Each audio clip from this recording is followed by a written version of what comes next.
Hola, ¿qué tal amigos?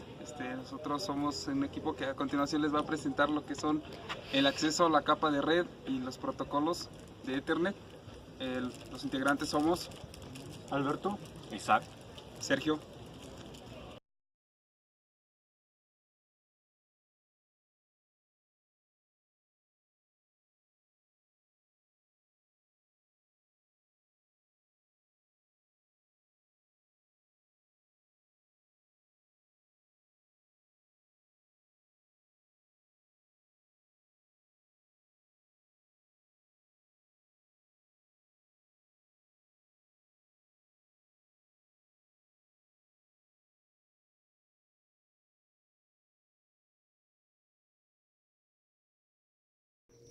Características de la capa física. Funciones de los estándares de la capa física abarcan tres áreas funcionales. Ancho de banda. El ancho de banda es la capacidad de un medio para transportar datos. Aquí hacemos referencia a la capacidad o a la cantidad de datos que se pueden transmitir mediante uno de estos medios. Por ejemplo, en el caso de los medios de cobre, como lo que es el cable UTP no blindado, admite 100 megabits por segundo de transferencia de datos. El ancho de banda digital mide la cantidad de datos que se pueden fluir desde un lugar hacia otro en un periodo de tiempo determinado. Se mide conexiones de capa física. Una conexión física puede ser una conexión por cable o una conexión inalámbrica mediante ondas de radio. Las tarjetas de interfaz de red NIC conectan un dispositivo a la red. Las NIC Ethernet se utilizan para conexiones por cable, mientras que las NIC de red de área local inalámbricas WLAN se utilizan para conexiones inalámbricas. Aquí podemos decir que las NIC de Ethernet, las cuales utilizan un cable UTP no blindado y un conector RJ45, el cual es, por lo tanto, en la NIC se está establecido el conector hembra, el conector RJ45 hembra. Los cables UTP constan de 8 pares de hilos trenzados entre sí, cada uno por los estándares. Bueno, aquí ya se utiliza lo que viene siendo cualquiera de los dos estándares de la TIA o EIA 568A o 568B. El 568B en su combinación de colores es blanco naranja, naranja, blanco verde, azul, blanco azul, verde, blanco café, café. Y el 568A consta con la combinación de colores blanco verde, verde, blanco naranja, azul, blanco azul, naranja, blanco café, café. Estos son estándares establecidos por diferentes organizaciones. Propósito de la capa física. La capa física de OSI proporciona los medios de transporte de los bits que conforman una trama de la capa de enlace de datos a través de los medios de red. Existen tres formatos básicos de medio de red: cable de cobre, las señales son patrones de puntos eléctricos; cable de fibra óptica, las señales son patrones de luz; conexiones inalámbricas, las señales son patrones de transmisiones de microondas. Existen muchas organizaciones que intervienen en el establecimiento y el mantenimiento de estándares de la capa física. Por ejemplo, la ISO, la TIA, EIA, ITU, ANSI y EEE, FCE, ETSI. Medios de red. Las redes utilizan medios de cobre porque son económicos, fáciles de instalar y tienen baja resistencia a la corriente eléctrica. Sin embargo, los medios de cobre se ven limitados por la distancia y la interferencia de señales. El cable coaxial obtiene su nombre así por el hecho de que hay dos conductores que comparten el mismo eje. Aquí su estructura es el núcleo es un cable de cobre sólido y un recubrimiento igualmente de cobre y un que funciona como transporte y también como aislante. El cableado de par trenzado no blindado UTP es un medio de red más común. El cableado UTP se termina con conectores RJ45 que se utiliza para interconectar hosts de red con dispositivos intermediarios de red como lo son los switches y los routers. El par trenzado blindado STP proporciona una mejor protección contra el ruido que el cableado UTP. Sin embargo, en comparación con el cable UTP, el cable STP es mucho más costoso y difícil de instalar. Al igual que el cable UTP, el STP utiliza un conector RJ45. El cableado UTP.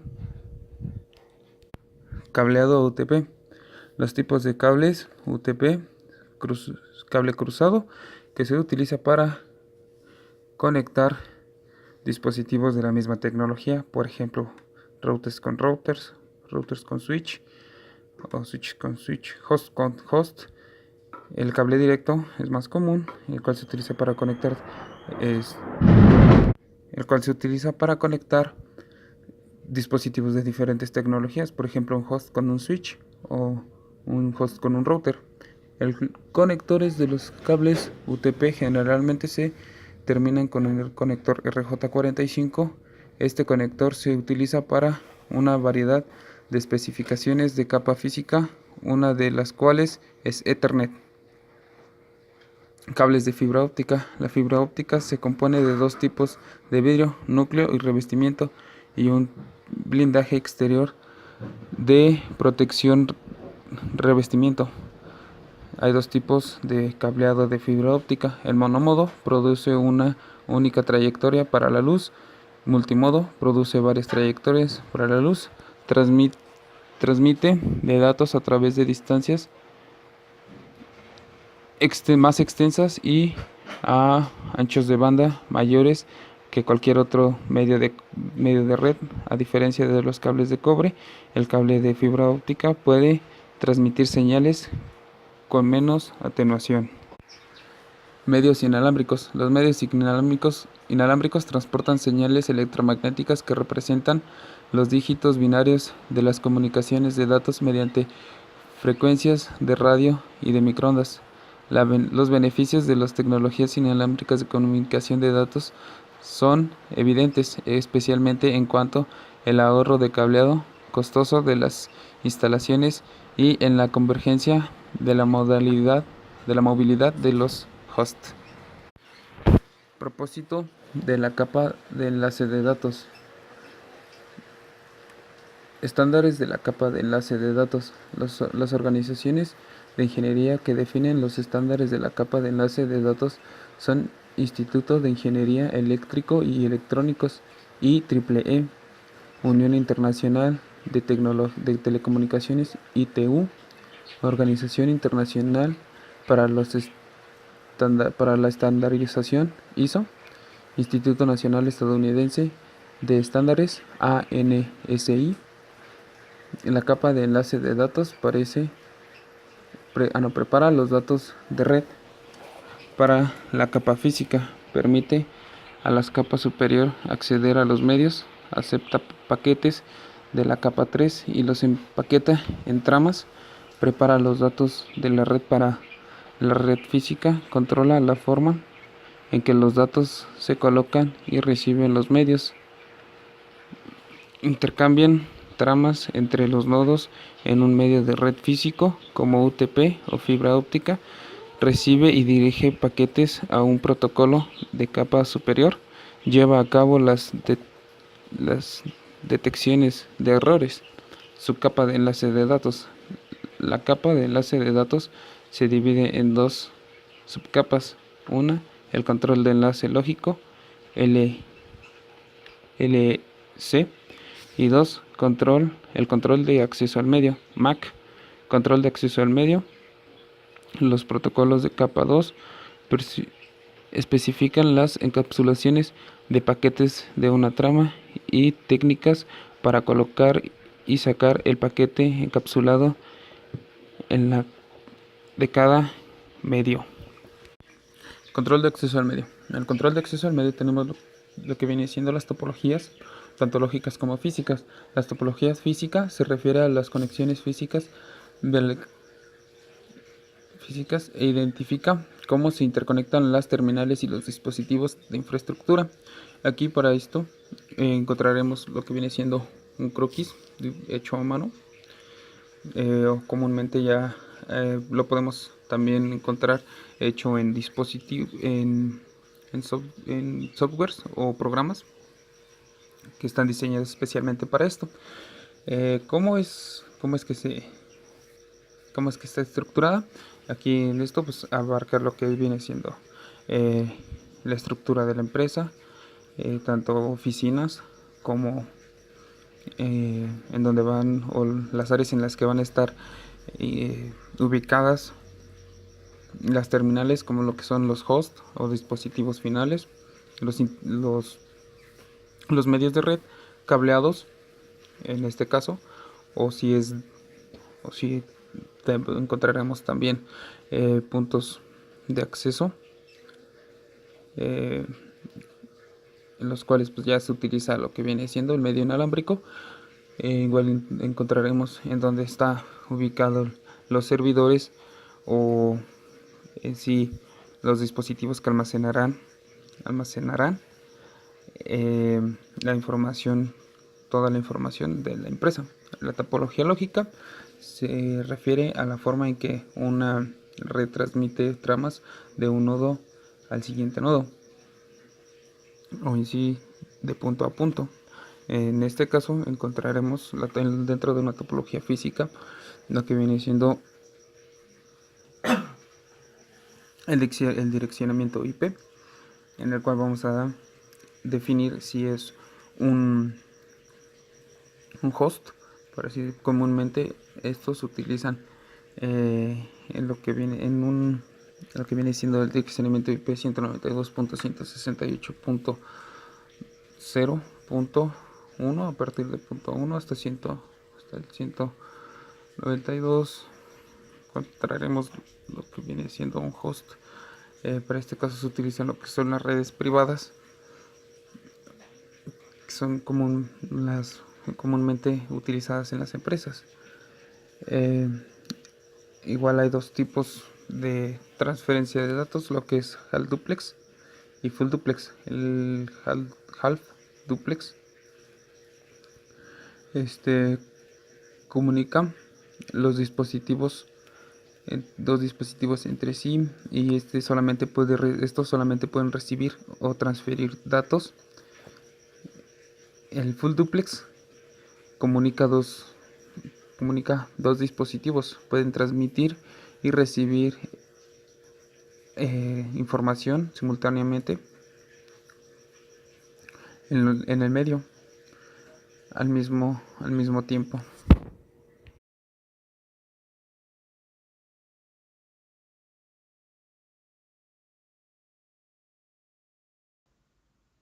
Como siguiente subtema, problemas de ARP, difusiones ARP. Todos los dispositivos de la red local reciben y procesan una solicitud de ARP debido a que es una trama de difusión. Sin embargo, si se encendiera una gran cantidad de dispositivos que comenzaran a acceder a los servicios de red al mismo tiempo, el rendimiento podría disminuir durante un breve periodo. Suplantación de ARP. El uso del ARP puede ocasionar un riesgo de seguridad potencial, conocido como suplantación de ARP o envenenamiento de ARP. Esta es una técnica utilizada por un atacante para responder a una solicitud de ARP de una dirección IP versión 4 que pertenece a otro dispositivo como el gateway predeterminado. Solicitud de ARP. Una solicitud de ARP se envía cuando un dispositivo necesita asociar una dirección MAC a una dirección IP versión 4. Funciones del ARP.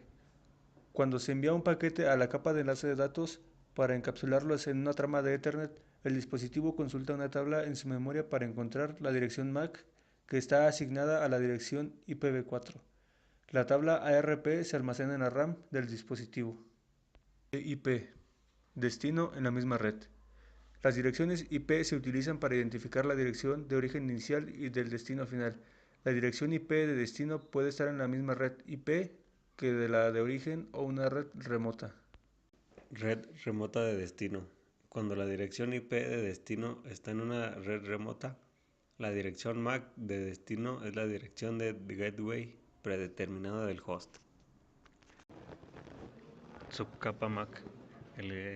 La subcapa MAC tiene dos tareas principales, que es el encapsulamiento de datos, que es el armado de tramas de la transmisión, y el desarrollo de tramas, y el control de acceso al medio, que es el responsable de colocar las tramas en los medios y quitarlas de ellos. Evolución Ethernet. Esa capacidad de Ethernet de mejorar con el tiempo es una de las principales razones por las que su uso está tan difundido.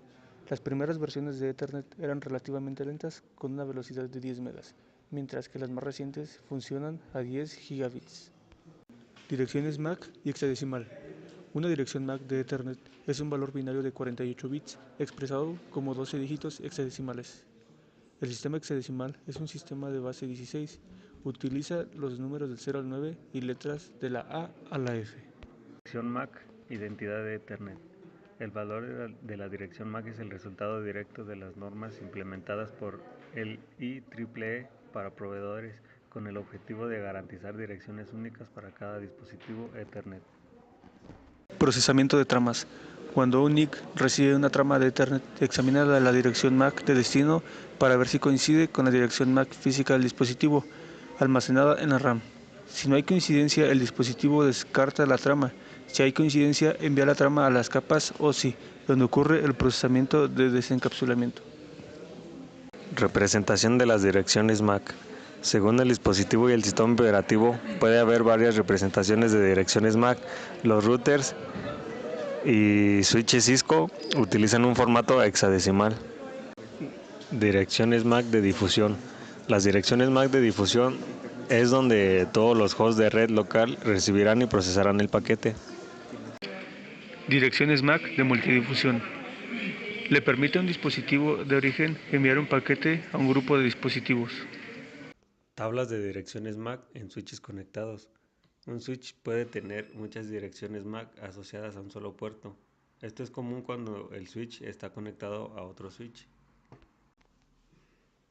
Nociones básicas de switches. El switch toma decisiones de reenvío solamente según las direcciones MAC Ethernet de la capa 2.